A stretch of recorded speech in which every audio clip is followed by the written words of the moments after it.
Beaucoup de choses ont changé, sauf l'esprit et l'âme du festival, puisque c'est ce que nous avons cherché à préserver tout au long de ces 25 années, parce que c'est ce qui a fait la magie de ce festival dès sa création, ce qui a fait son authenticité, sa spontanéité, sa dimension inclusive, cette invitation à tous ceux qui veulent venir avec un esprit libre, ouvert, rencontrer les Gnawa, la ville d'Essaouira, les Souiri, qui sont tellement accueillants.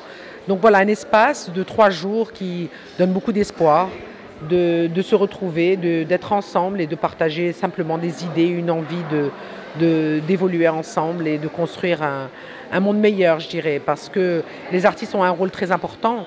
On a pu le voir pendant le Covid, lorsque nous étions chacun chez soi isolés. On s'est tous repliés et réfugiés dans la culture, les livres, les films, la musique, et aussi sur des questions politiques où nous avons la chance d'avoir la voix des artistes qui s'élèvent lorsque trop de gens restent silencieux. Et je pense que ce festival a permis de nous faire grandir sur le plan intellectuel, sur le plan de nos idées, tous autant que nous sommes et qui sommes fidèles à cet événement, mais nous avons aussi vu, été les témoins du formidable développement économique que ce festival a apporté à la ville d'Essaouira.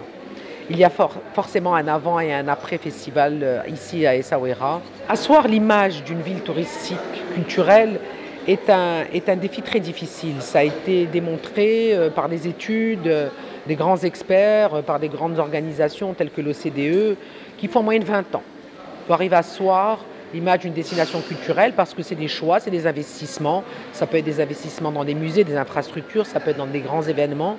Aujourd'hui, à Essaouira, ça a été le cas par le Festival Gnawa et Musique du Monde et aussi une grande politique de développement par la culture qui a été choisie ici à Essaouira.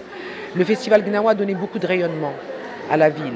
Des médias du monde entier viennent chaque année, relayent ce qui se passe ici et reviennent, ce qui est très important à signaler, parce que pour pouvoir fidéliser des médias marocains, internationaux, il faut que les médias trouvent véritablement chaque année des choses à dire, des choses à raconter, qu'ils trouvent aussi les conditions d'accueil pour exercer leur travail. Et il y a aussi les artistes.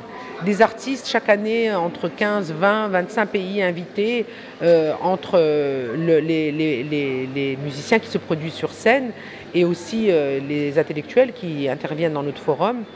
Il y a beaucoup de nationalités différentes qui viennent ici et toutes ces personnes sont des merveilleux ambassadeurs de tout ce que nous faisons. Ils relayent ce travail partout dans le monde et je peux vous assurer qu'ils ont joué un rôle essentiel et tout ça, c'est un travail qui a pris du temps et qui s'est développé petit à petit en fonction de nos moyens, de nos possibilités. Mais je dirais que c'est un projet de développement durable et aujourd'hui c'est cela l'essentiel. Vous savez, on peut avoir beaucoup de moyens, beaucoup de choses et faire des choses qui ne durent pas. Le plus dur, c'est de faire des choses qui durent, qui s'enracinent, qui s'installent et qui gagnent en crédibilité et en légitimité et c'est cela qui compte. On s'attend à plus de 400 000 personnes. L'année dernière, on était à environ 300 000 visiteurs qui sont venus. Cette année, on s'attend à plus de 400 000 personnes. Ouais. Nous avons choisi cette thématique parce que nous avons voulu sortir le débat autour de l'enjeu du mondial, de la question simplement de la dimension organisationnelle, du défi logistique, du défi des infrastructures.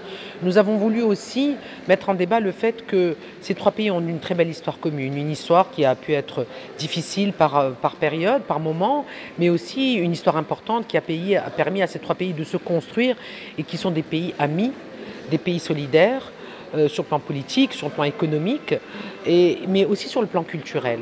Et nous avons voulu donner la parole à nos intellectuels, à nos artistes, à des personnalités politiques, comme nous avons pu l'entendre ce matin avec l'ancien Premier ministre espagnol José Luis Zapatero, parce que ces échanges sont importants pour donner aussi la parole à notre diaspora, les Marocains du monde qui observent ce qui se passe au Maroc, qui sont heureux et fiers de voir à la vitesse à laquelle le Maroc évolue, les positions que prend le Maroc.